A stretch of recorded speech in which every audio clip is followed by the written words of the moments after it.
On the night before Jesus died at the Last Supper, Jesus gave us amazing gifts. We know about the gift of the Eucharist. He also gave us the gift of the priesthood that night, ordaining the apostles to offer sacrifice as the first priests. He also gives us the gift of his new commandment, where he tells us to love one another as I have loved you.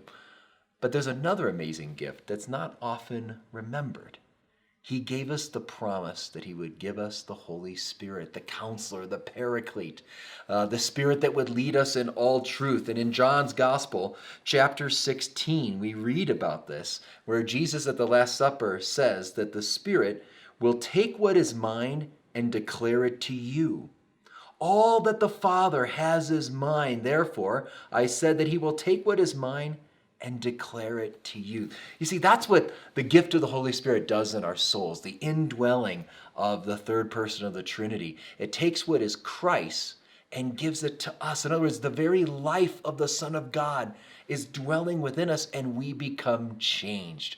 You know, the early church fathers used an image to describe this transformation, the process of our own sanctification, being transformed by the Holy Spirit.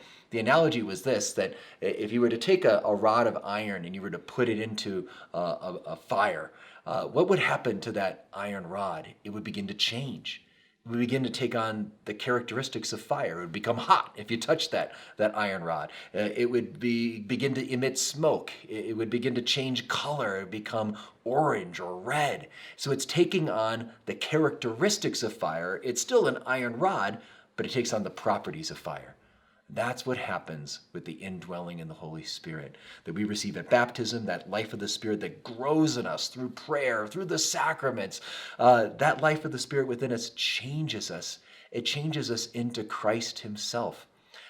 We begin to think like Jesus, to love more like him, to serve like him, to sacrifice like him, to be patient like him, forgiving like him. We take on the characteristics of the divine Son of God, Jesus Christ.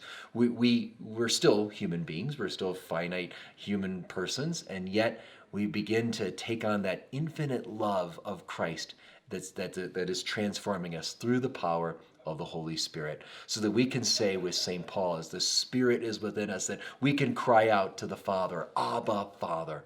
For Jesus' Father, the Son's Father, has become our Father by grace, by the power of that same Spirit of Christ dwelling within us.